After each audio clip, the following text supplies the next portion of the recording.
صدق الله مولانا العظيم وصدق رسوله النبي الكريم ونحن على ذلك من الشاهدين. سورة القدر کی آیت تلاوت کی گئی. سورة القدر جو ہے وہ مکی سورت ہے اور اس میں اللہ رب العزت پہلی آیت میں فرماتے ہیں اِنَّا أَنزَلْنَاهُ فِي لَيْلَةِ الْقَدْرِ، بے شک ہم نے اس قرآن کو شب قدر میں نازل کیا، لیلۃ القدر میں نازل کیا.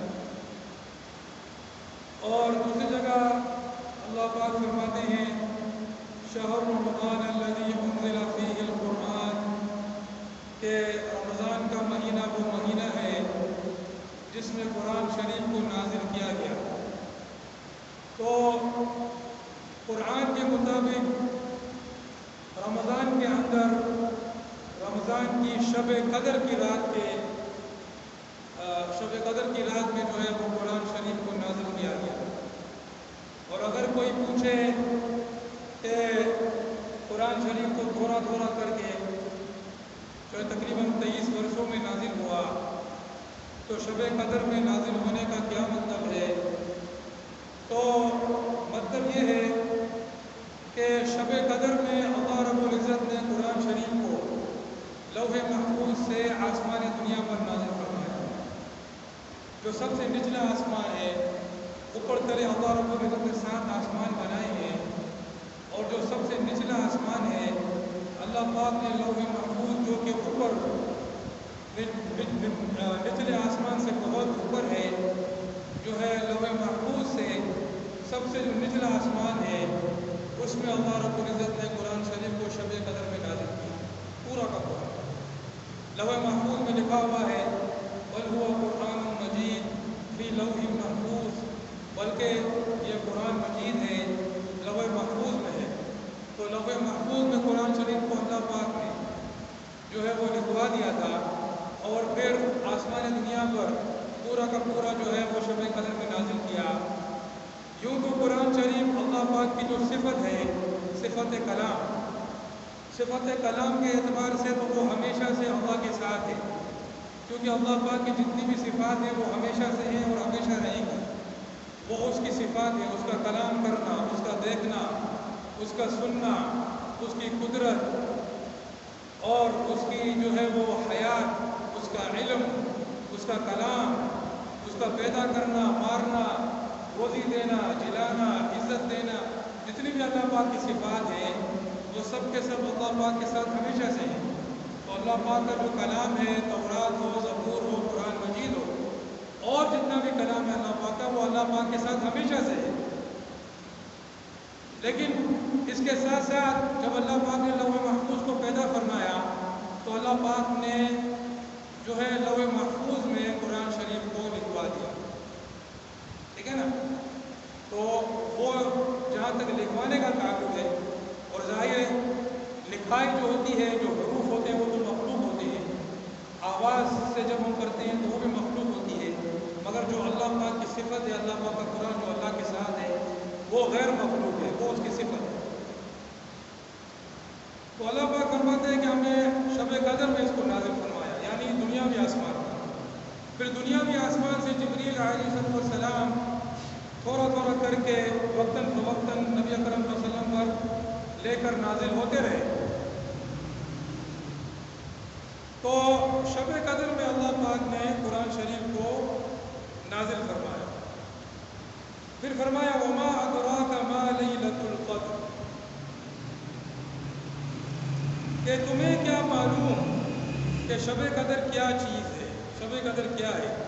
یہ جو ہے یہ جملہ یہ اس کی اہمیت کو بیان کرنے کے لیے جو ہے وہ ارشاد فرمایا، جیسے کہ ہم کسی کو کہتے ہیں تمہیں کیا پتا کہ یہ کیا چیز ہے، تم کیا جانو کہ یہ کیا ہے، تم کیا جانو کہ فلاں چیز کیا ہے. تو یہ جب جملہ بولا جاتا ہے تو مراد ہوتا ہے کہ یہ بہت محترم الشان اور عظیم الشان چیز ہے. تو فرمایا انا انزلناہ فی لیلۃ القدر وما ادراک ما لیلۃ القدر، کہ بے شک ہم نے قرآن شریف کو لیلۃ القدر میں نازل فرمایا وہ شب قدر کیا چیز ہے، یعنی بہت اہمیت والی ہے، بہت عظمت والی ہے۔ لیلۃ القدر خیر من الف شہر، شب قدر جو ہے وہ 1000 مہینوں سے بہتر ہے، 1000 مہینوں سے بہتر ہے۔ اور تفاسیر میں آتا ہے کہ نبی اکرم صلی اللہ علیہ وسلم کی خدمت میں ایک شخص کا بنی اسرائیل کا ذکر کیا گیا۔ بنی اسرائیل سے وہ شخص تھا جس نے اللہ سبحانہ و تعالیٰ کے راستے میں جہاد میں 1000 ماہ تک اپنے کاندھے پر ہتھیار اٹھایا، 1000 ماہ تک اس آدمی نے جہاد کیا اللہ کے راستے میں، اللہ کے راستے میں وہ مسلح رہا، ہتھیاروں سے لیس رہا۔ ہم نے ایک دن بھی اللہ کے راستے میں ہتھیار نہیں ہوا۔ کتنی شرم اور بغیرتی کی بات ہے کہ جس چیز کو اللہ پاک نے ہم پر فرض فرمایا ہے، کتب علیکم القتال، تم پر لڑائی کو فرض کیا گیا، وقاتلوہم، تم ان سے لڑو، قاتلوا الذین لا یؤمنون باللہ، لڑو ان سے، وقاتل فی سبیل اللہ یا ایھا النبی حرض المؤمنین علی القتال۔ کتنی آیتیں ہیں قتال کی، کتنی آیتوں میں اللہ سبحانہ و تعالیٰ قتال کا حکم فرمایا ہے، اس کی اہمیت کو، عظمت کو بیان فرمایا ہے، اس کی فضیلت کو بیان فرمایا ہے، لیکن ہم اس کے بارے میں سوچتے بھی نہیں۔ کبھی ایک دن بھی اللہ کے راستے میں اگر ہم نے ہتھیار اٹھایا، ہم میں سے کتنے ہیں؟ قلیل من قلیل من قلیل من قلیل من قلیل، تھوڑے میں سے تھوڑے میں سے تھوڑے میں سے تھوڑے میں سے تھوڑے میں سے۔ تو اس نے 1000 مہینے اللہ کے راستے میں جو ہے وہ جہاد کے لیے ہتھیار اٹھائے رکھا۔ نبی اکرم صلی اللہ علیہ وسلم کو یہ بات بہت پسند ہے، اور نبی اکرم صلی اللہ علیہ وسلم نے اللہ تعالیٰ کی بارگاہ میں عرض کیا ہے، پروردگار میری امت کو آپ نے دوسری امت کے مقابلے میں عمر کم دی ہے، اور عمر کم ہونے کی وجہ سے ان کے اعمال بھی کم ہیں، اس پر اللہ پاک نے شب قدر رکھا۔ ہمارے نبی صلی اللہ علیہ وسلم کو فکر ہو، اور ایک روایت میں ہے کہ صحابہ کرام کو فکر ہو، ایک روایت میں ہے کہ صحابہ کرام کے سامنے اس آدمی کا ذکر کیا گیا جس نے 1000 مہینے اللہ کے راستے میں جہاد کیا۔ صحابہ کرام کو فکر ہو گئی کہ ہماری عمریں تو کم ہیں، اس دنیا کے لیے فکر نہیں ہوئی، آج کل دنیا کی فکر کھا گئی ہے لوگوں کو، موت کے بارے میں کوئی سوچتا بھی نہیں ہے، اور اگر کبھی موت کا خیال بھی آتا ہے اس کو جھٹک دیتا ہے، بھائی اس سے زندگی کے عیش میں کمی آ جائے گی، اگر موت کا سوچوں گا پھر زندگی کا جو مزہ ہے وہ کیسے لوں گا، اور زندہ رہنے کی خواہش ہے تو وہ بھی اس دنیا کی فانی زندگی کے لیے، فانی زندگی کے عیش اور عشرت کے لیے، فانی زندگی کی بیکار اور نا حقیقت لذت کے لیے۔ لیکن صحابہ رضی اللہ تعالیٰ عنہ کو فکر اس لیے نہیں ہوئی، ان کو فکر ہوئی کہ ہماری عمریں کم، ہم کس سے اتنے زیادہ پھر اعمال کریں گے، ہم کس طرح نیک اعمال کریں گے اتنے زیادہ، فکر ہو گئی۔ نبی اکرم صلی اللہ علیہ وسلم کو بھی فکر ہو گئی، اعمال صالحہ کے لیے، اللہ کی عبادت کے لیے، اللہ کی رضا والے اعمال کے لیے ان کو فکر ہو گئی۔ تو اللہ پاک نے شب قدر، سورۃ القدر نازل فرمائی کہ تم جو ہے میرے بندو 1000 مہینے کہ تم فکر کر رہے ہو، میں تمہیں ایسی رات دے رہا ہوں جو 1000 مہینے سے بھی بہتر ہے، اور کتنی بہتر ہے وہ اللہ جانے۔ اب کتنی بہتر ہو، اللہ پاک کس کے حق میں کتنا بہتر کر دے، کسی کے حق میں اربوں خربوں درجہ بہتر کر دے، اس کو تو کوئی روکنے والا نہیں ہے، نہ اس کے خزانے میں کوئی کمی ہے۔ تو فرمایا لیلۃ القدر خیر من الف شہر، 1000 مہینے کے 83 سال اور 4 مہینے ہوتے ہیں، صحیح ہے؟ اور حدیث میں ہے کہ جو شب قدر سے محروم رہا وہ تمام بھلائی سے محروم رہا، من حرمها فقد حرم الخیر کلہ ولا یحرم خیرها الا کل محروم، جو کامل محروم ہے وہی اس سے محروم رہتا ہے۔ ہمارے یہاں پر محروم کس کو کہتے ہیں؟ جو کسی چیز سے رہ جاتا ہے. ہاں شادی میں دعوت ہو رہی ہے، دعوت میں اچھی اچھی مرغی کا پلاؤ ہے، مرغی کا قورمہ ہے، بیف قورمہ ہے، اور مرغی کے جو ہے وہ روسٹ کے پیس ہیں، اور فرائی چکن کے پیس ہیں، تافکان ہے، شیرمال ہے، کسٹر ہے، کھیر ہے، اور آئس کریم بھی ہے، اور چائے بھی ہے. وہ آدمی اس وقت پہنچتا ہے جب کہ کھانا ختم ہو چکا تھا. یار یہ تو محروم رہ گئے، اس کو محروم کہتے ہیں. وہ بات کرتے ہمارے نزدیک محرومی دنیا کی فانی چیزوں سے محروم رہنا ہے. تو بات سب اور نبی اکرم صلی اللہ علیہ وسلم فرماتے ہیں کہ جو شب قدر سے محروم رہا وہ تمام بھلائی سے محروم ہے، اور اس سے محروم وہی رہتا ہے جو کامل محروم ہے. تو شب قدر جو ہے 1000 مہینوں سے بہتر. مطلب یہ ہے کہ یہ چند گھنٹے کی جو رات ہے، اگر اس میں تم نے عبادت کر لی تو 1000 مہینوں سے زیادہ کر تم نے ثواب کو پا لیا. اگر اس رات کو تم نے پا لیا تو تم نے 1000 مہینوں سے زیادہ کی عبادت کو پا لیا. حضرت عائشہ رضی اللہ تعالیٰ نے بیان کیا کہ رسول اللہ صلی اللہ علیہ وسلم نے فرمایا کہ رمضان کے آخری عشرے کی تاک راتوں میں شب قدر کو تلاش کرو. آج پہلی تاک رات ہے، 21ویں رات ہے، رمضان کا آخری عشرہ. رمضان کا پہلا عشرہ رحمت، دوسرا عشرہ مغفرت، تیسرا عشرہ جہنم سے خلاصی. رحمت کا عشرہ ہم سے رخصت ہو گیا، مغفرت کا عشرہ رخصت ہو رہا ہے، آج آخری دن ہے. اب جو رات آئے گی وہ 21ویں رات ہوگی، 21ویں رات ہوگی وہ، اور وہ پہلی تاک رات ہوگی. تاک کس کو بولتے ہیں؟ 21ویں 23ویں 25ویں 27ویں اور 29ویں، اس کو تاک. تو رمضان کا آخری عشرہ جو ہے وہ شروع ہونے والا ہے انشاءاللہ. جہنم سے خلاصی والا، جہنم سے خلاصی. آج میرے بھائیوں کسی کو کوئی بتا دیتا ہے کہ لانڈی کے اندر راشن تقسیم ہو رہا ہے، یہاں سے وہ لانڈی جائے گا مسجد میں بیٹھ کر، اور پھر وہاں پر لائن میں لگے گا، دھوپ تپتی دھوپ کو برداشت کرے گا، اور جب راشن مل جائے گا اس کو تو اس کے چہرے پر ایک مسکراہٹ اور عشاشت اور بشاشت ہوگی. ایک راشن کے تیلے کے لیے 4000 5000 روپے کے تیلے کے لیے اتنی محنت کرے گا، اتنی برداشت کرے گا، اور جب مل جائے گا تو پھر اس پہ خوشی بھی ہوگی. اور رمضان کے مہینے کے اندر، مبارک مہینہ جس میں ایک نفل فرض کے برابر ہے اور ایک فرض 70 فرضوں کے برابر ہے، کوئی فکر نہیں کہ اس کے اندر جو ہے ہماری زندگی کا ایک ایک پل جو ہے، ایک ایک پل چاہے وہ رمضان کا ہو یا غیر رمضان کا ہو، وہ آخرت کی بے حساب نہ ختم ہونے والی زندگی کو یا تو بنا رہا ہے یا پھر بگاڑ رہا ہے. ایک ایک پل.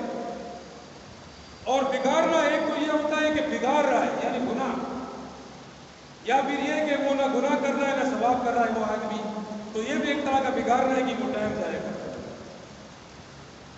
اور قیامت کے دن جو ہے نا، آدمی اس تمام لمحوں پر، چاہے جنتی بھی ہو، ان تمام لمحوں پر پچھتائے گا جو ذکر اللہ کے بغیر گزرے. جنتی کی میں بات کروں کہ وہ جب دیکھے گا کہ اتنی نعمتیں ہیں، بولے گا کتنے میرے لمحات دنیا میں ذکر اللہ کے بغیر چلے. حالانکہ وہ مومن ہوگا، مسلمان ہوگا، تب تو جنتی ہوگا نا، مگر پھر بھی جو لمحات ذکر اللہ کے بغیر کے اس کو پچھتائے گا. اور پھر اس میں رمضان کے لمحات جو کہ کئی درجہ قیمتی لمحات ہیں، لیکن کوئی فکر نہیں. میرے پاس اتنی بےغیرتی کی بات ہے کہ ہم لوگ جب تراویح پڑھتے ہیں تو ہمارے پیچھے صرف 2 آدمی ہوتے ہیں اس محلے کے،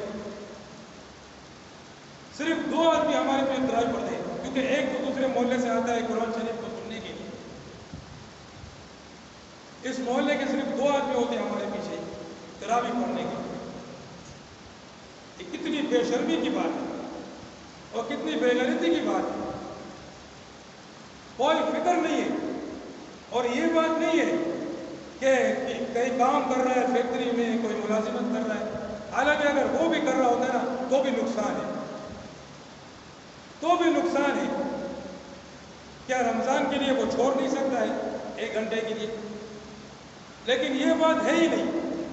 وہ گھر میں بیٹھا ہوگا, وہ چبوترے پر بیٹھا ہوگا, گپ شپ کر رہا ہوگا, وہ کرکٹ کھیل رہا ہوگا, وہ موبائل فون پہ لگا ہوگا, وہ ایسے ہی مٹر گشت کر رہا ہوگا, ایسے ہی فضول وقت کو برباد کر رہا ہوگا یا لیٹا ہوا ہوگا. لیکن مسجد میں آ کے اس کو کھڑا ہونا گوارا نہیں, اس کو گوارا نہیں ہے یہ بات. تو میرے بھائیوں, نبی اکرم علیہ السلام نے فرمایا کہ رمضان کی آخری عشرے کی طاق راتوں میں تم شب قدر کو تلاش کرو. 21ویں, 23ویں, 25ویں, 27ویں, 29ویں.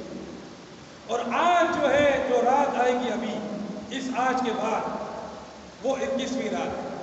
اور جو اعتکاف میں بیٹھے گا 10 دن کے لیے, جو سنت مؤکدہ ہے, سنت کفایہ ہے کہ اس سنت کو ادا کرنے کے لیے پورے محلے میں سے کم 1 فرد تو ہو جو اس مسجد میں بیٹھے, وہ اس رات سے شروع کرے گا. مغرب سے پہلے وہ مغرب پہنچ جائے گا. میرے بھائیو, جو اس اعتکاف میں بیٹھ گیا نا اس نے شب قدر حاصل کر لی. کیونکہ اعتکاف کا ہر لمحہ جو ہے وہ عبادت ہے, آٹومیٹک عبادت ہے. چاہے وہ سو رہا, کیونکہ وہ اعتکاف میں اس کا سونا بھی عبادت ہے. تو ان 5 راتوں کے اندر شب قدر کو تلاش کرو. حضرت ابو ہریرہ رضی اللہ تعالیٰ عنہ سے روایت ہے کہ رسول اللہ صلی اللہ علیہ وسلم نے ارشاد فرمایا کہ جس نے ایمان کے ساتھ ثواب کی امید رکھتے ہوئے رمضان کے روزے رکھے, اس کے پچھلے گناہ معاف کر دیے جائیں گے.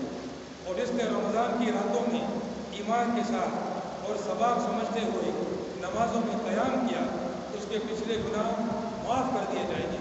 اور جس نے ایمان کے ساتھ ثواب کی امید رکھتے ہوئے شب قدر میں قیام کیا, یعنی نماز پڑھتا رہا, اس کے پچھلے گناہ معاف کر دیے جائیں گے. قیام کرنا یعنی نماز میں کھڑا ہونا, تلاوت اور ذکر میں مشغول ہونا, اس کو قائم کرنا اس رات کو, اور ثواب کی امید رکھتے ہوئے, کسی اور نیت سے نہیں, دکھلاوے کے لیے نہیں, ریاکاری کے لیے نہیں, کسی اور مقصد کے لیے نہیں. اگر حافظ ہے تو لوگوں کو دکھانے کے لیے نہیں کہ میں حافظ ہوں, میں قرآن شریف سنا رہا ہوں یا قرآن شریف سن رہا ہوں. یا حافظ ہے, یہ سوچ ہے کہ قرآن شریف سناؤں گا, جب قرآن شریف کا تکمیل ہو جائے گی اس رات کو مجھے جوڑا دیں گے, مجھے لفافے دیں گے, مجھے پیسے دیں گے, مٹھائی دیں گے. اگر یہ نیت ہے تو ثواب برباد الٹا گناہ, ثواب برباد الٹا گناہ. لیکن اگر ثواب کی نیت سے ایمان کے ساتھ رمضان کے روزے رکھے, پچھلے گناہ معاف, رمضان کی راتوں میں قیام کیا, پچھلے گناہ معاف. ہمارے نبی فرما رہے ہیں, اے میرے امتی, رمضان کی راتوں میں قیام کر, اللہ تیرے پچھلے گناہوں کو معاف کرے گا. جو چھوٹے گناہ ہیں وہ تو یقیناً معاف ہوں گے, جو کبیرہ گناہ ہیں وہ اللہ چاہے تو وہ بھی معاف کر دے. ورنہ اگر آئے گا توبہ استغفار بھی تو کرے گا نا انشاءاللہ. جب آئے گا تراویح پڑھے گا, تراویح سے پہلے, تراویح کے بعد توبہ استغفار بھی کرے گا, کبیرہ گناہ بھی انشاءاللہ معاف ہوں گے. لیکن بے غیرتی کی انتہا صرف 2 بندے کریں گے, صرف 2 بندے یہاں پر تراویح میں کھڑے ہوتے بس. اور ہمارے نبی فرما رہے ہیں, ابھی اعلان لگاؤ کہ فلاں مسجد میں قرآن کی تکمیل ہو گئی ہے, وہاں پر دعوت ہو رہی ہے, دیکھو کتنے لوگ آتے ہیں, دیکھ کو کھانے کی. سارے مفتے پہنچ جائیں گے وہاں پہ. مفت کی پلیٹ مل رہی ہے بریانی کی یا پلاؤ کی، سارے پہنچ جائیں گے۔ تکمیل قرآن ہوا ہے، سارے پہنچ جائیں کھانا کھانے کے۔ اور اللہ کے نبی ہم کو بتا رہے ہیں، اللہ کی بشارت دے رہے ہیں، مغفرت کی بشارت دے رہے ہیں، کوئی جو نہیں رہتی۔ باہر بیٹھے ہوں گے، یہاں وہاں گھومیں گے پھریں گے، گشت کریں گے، گھر میں بیٹھیں گے، گپے ماریں گے، یہ کریں گے وہ کریں گے، مسجد میں آ کے نماز پڑھنے کی توفیق نہیں ہے۔ مجھے کسی نے کہا کہ آپ جو ہے وہ 9:30 بجے ختم کر دیا کریں تراویح، 10 بجے تراویح ختم کر دیا کریں، وقتی شروع کر دیا کریں، فلانا کر دیا کریں، فلانا کر دیا کریں، ہم بھی آئیں گے، یہ وہ آگے پیچھے۔ میں نے کہا بھائی ہم اپنے حساب سے پڑھتے ہیں نماز، یہ مسجد کو آباد کرنا ہمارا کام نہیں، یہ اللہ کا کام ہے۔ یہ اللہ پاک جس کو بلاتا ہے ظاہر ہے اس کو قبول کرتا ہے، اس کو بلاتا ہے نا، وہ تو خوش نصیب ہوتا ہے۔ ہر کوئی تو ایسا خوش نصیب نہیں ہے نا، سب کو تو اللہ پاک نے ایسا خوش نصیب نہیں بنایا کہ اس کو اپنے گھر میں بلائے گا۔ بندہ اپنے گھر میں کسی کو نہیں بلاتا الا یہ کہ اس سے خوش ہو، حالانکہ اس کا گھر کیا چیز ہے، اور اللہ کا گھر، اللہ اکبر، یہ تو پھر ظاہر ہے اللہ پاک جس کو قبول کرتا ہے اس کو اپنے گھر میں بلائے گا نا۔ 9:30 بجے تراویح ہم ختم کریں، سبحان اللہ رب العرش العظیم، یہ ہم نماز پڑھیں گے یا کوئی تیز گام رکشہ چلائیں گے؟ ایسی نماز کو منہ پہ مار دیجیے۔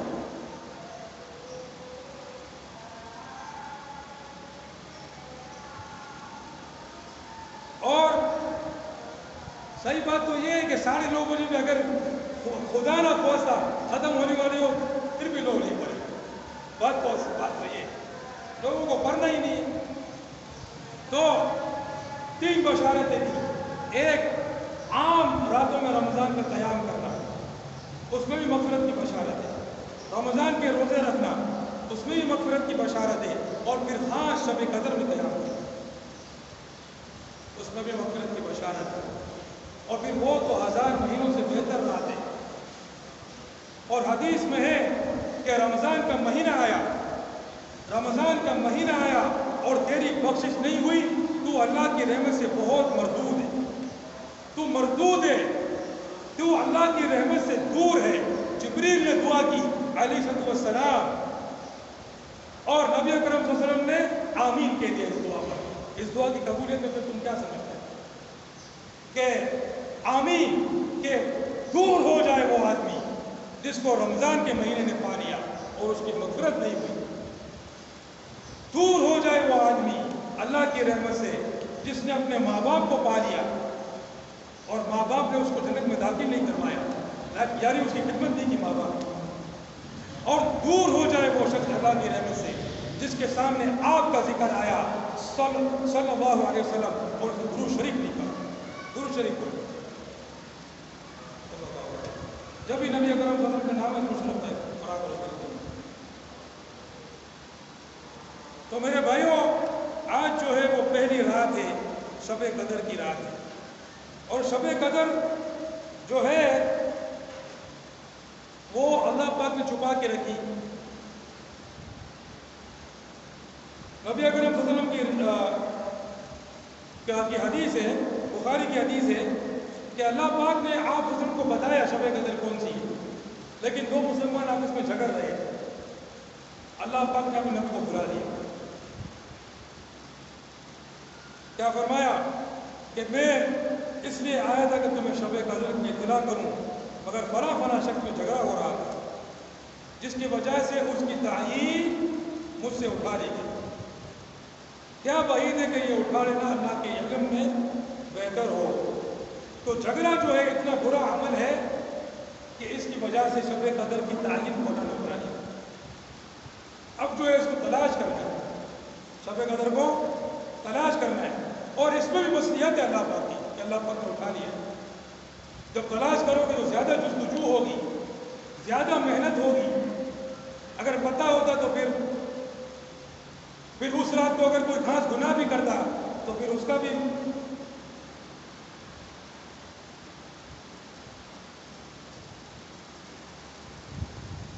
جو رات جو دن جتنا عظیم ہوتا ہے عبادت کے اعتبار سے، وہ گناہ کی وجہ سے بھی اتنا سنگین ہوتا ہے، اس میں گناہ کرنا بھی پھر اتنا ہی سنگین ہوتا ہے۔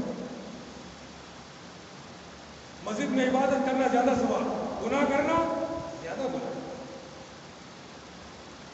رمضان میں عبادت کرنا زیادہ ثواب، گناہ کرنا زیادہ گناہ۔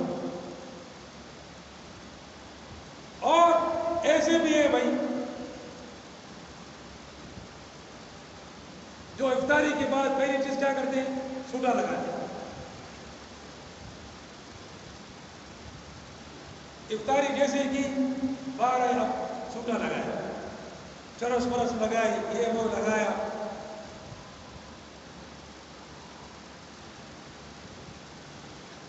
میرے بھائیوں، رمضان کے اندر اللہ پاک شیطان کو قید کر دیتا ہے۔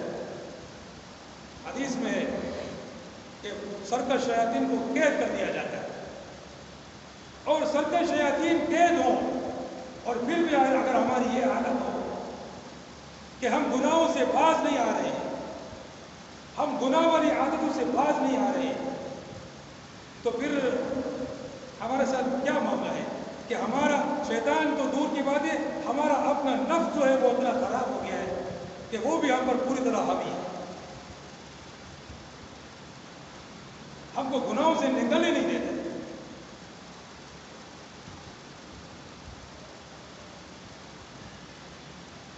تو یہ رات جو ہے میرے بھائیوں پہلی رات ہے، 21ویں رات، اور اعتکاف بھی اسی رات سے شروع ہوتا ہے۔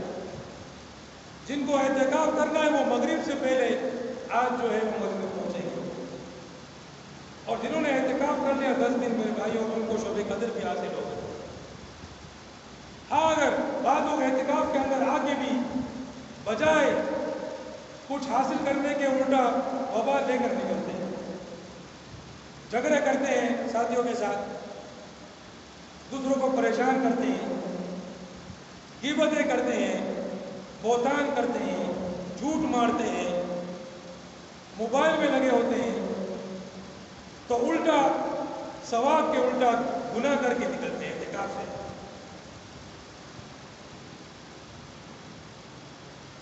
تو میرے بھائیوں، اللہ پاک نے فرمایا لیلۃ القدر خیر من الف شہر تنزل الملائکۃ والروح فیہا بإذن ربہم من کل امر۔ اور اس میں فرشتے اور روح القدس یعنی جبریل علیہ السلام اپنے رب کے حکم سے ہر امر کو لے کر اترتے ہیں۔ سلام ہی حتی مطلع الفجر، اور وہ سراپا سلامتی ہے فجر کے طلوع ہونے تک رہتی ہے۔ یہ رات ایسی عظیم الشان ہے میرے بھائیوں کہ جبریل امین علیہ السلام فرشتوں کے گروہ کے ساتھ جو ہے اترتے ہیں۔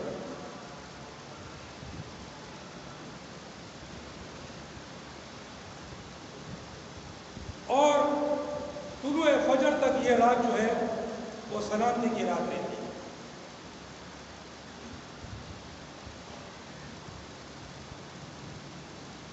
تو میرے بھائیوں، اس رات کو حاصل کرنا ہے کہ نہیں کرنا؟ یہ جو آخری عشرہ ہے نا، اس کی تمام راتوں میں عبادت کر لو، تمام راتوں میں 21، 22، 23، 24، 25، 26، 27، 28، 29، اور اگر 30ویں بھی اگر 30ویں انشاءاللہ شب قدر حاصل ہو جائے گی۔ جو اعتکاف میں 10 دن بیٹھ سکتے ہیں وہ تو اعتکاف میں بیٹھ جائیں، اور جو 10 دن نہیں بیٹھ سکتے وہ جتنا بیٹھ سکتے ہیں مسجد میں وہ آ کر اعتکاف کی نیت کر لیں، 2 دن کی نیت کر لیں، 3 دن کی نیت کر لیں۔ اگر دن میں نہیں آ سکتے، اعتکاف نہیں کر سکتے، نمازوں میں تو ویسے آیا ہے مسجد میں، تو رات کو آ جائیں، فجر تک اعتکاف کریں، رات تک مسجد میں عبادات کریں، جتنی ہو سکتا ہے آدمی کرے۔ اگر پوری رات کھڑا نہیں ہو سکتا، آدھی رات کھڑا رہے، پاؤں رات کھڑا رہے۔ عشاء کی نماز جماعت سے پڑھی، فجر کی نماز جماعت سے پڑھی، اس کو بھی حاصل ہو گیا۔ عشاء کی نماز جماعت سے پڑھی، تراویح پڑھ لی، اس کو قیام تو حاصل ہو گیا نا۔ جو خواہ خاص قیام اللیل ہے، جس کے بارے میں حدیث میں فرمایا کہ جو رات کو کھڑا رہتا ہے اس کی مغفرت کر دی جاتی ہے، مگر لگتا ہی نہیں ہے میرے کو۔ آج بھی جب مسجد میں دیکھا جائے گا تو وہی دو بندے کھڑے ہوئے ہیں، بے شرمی اور بے غیرتی کی انتہا ہے، سمجھ سے باہر ہے، پتہ نہیں کیا ہے، کوئی شوق ہی نہیں، کوئی جذبہ نہیں۔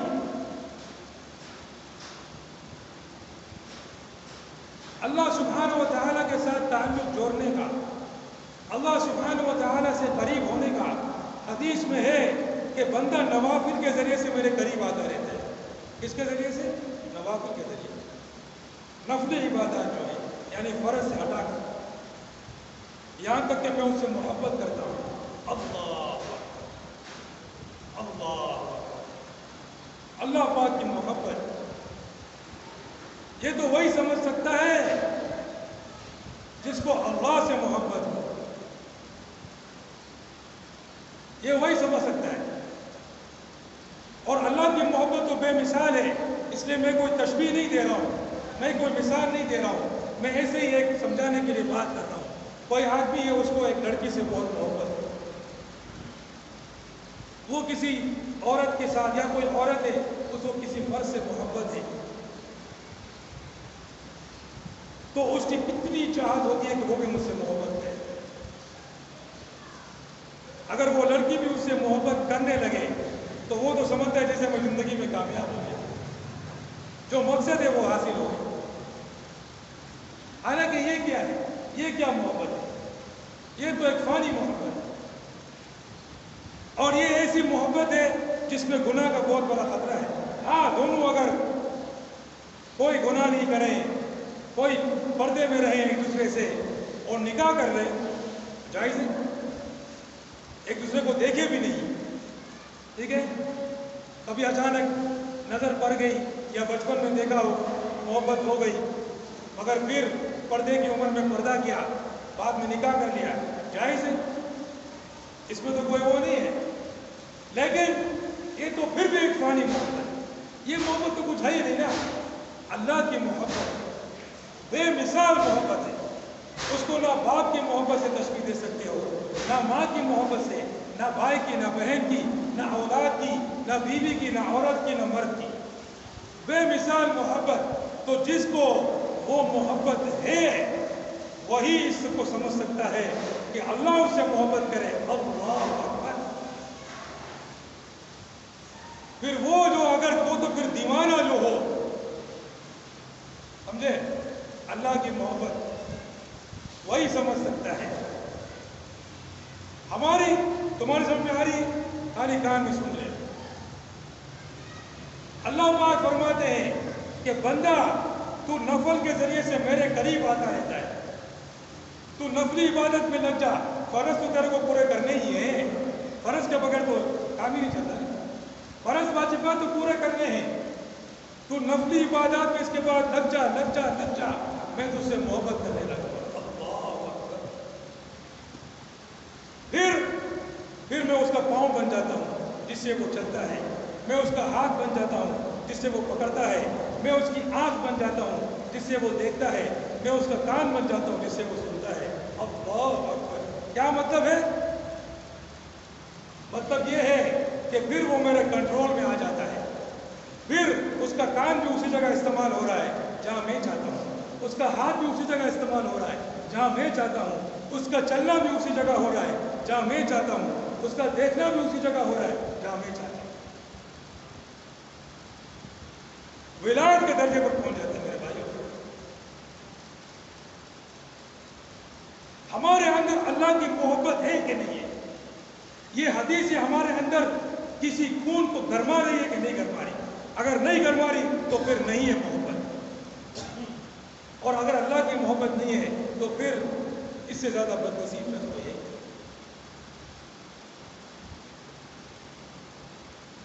میرے بھائیو، یہ 10 دن ہے، اس کو غنیمت جان لو، یہ 10 راتیں ہیں، اس میں لگ جاؤ اللہ کی عبادت میں، اس کو، ان راتوں کو زندہ کر دو، ان راتوں کو مساجد میں آ کر آباد کر دو، مسورات گھروں کو آباد کر دیں، اور جو ہے وہ مرد جو ہیں وہ مساجد کو آباد کر دیں، اللہ کے ساتھ تعلق کو بنا لیں، اللہ کے ساتھ تعلق کو جوڑ لیں کہ یہ 10 دن کے بعد جب رمضان ختم ہو تو پھر ہماری زندگی ایک نئے موڑ پر آ جائے۔ یہ نہیں کہ رمضان ختم تو پھر اسلام بھی ختم، تو استغفراللہ العظیم۔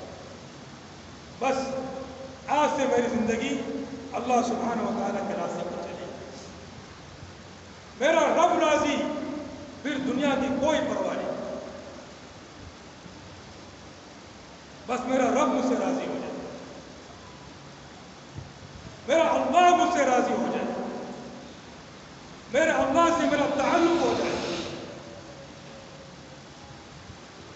میرے بھائیوں، ہمارا اللہ سے تعلق ہو جائے، اللہ کو ہم سے محبت ہو جائے، ہم اللہ کو ایسا راضی کرنے والا ہو جائے، پھر جب میرے بھائیوں ہم ہاتھ اٹھائیں گے اللہ اکبر، ڈائریکٹ میرے بھائی قبول ہے۔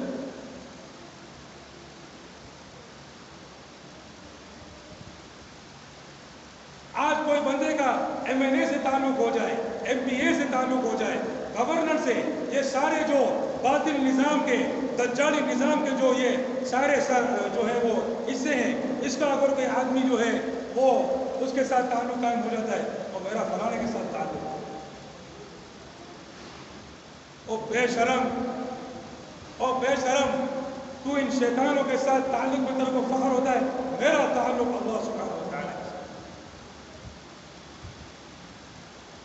اللہ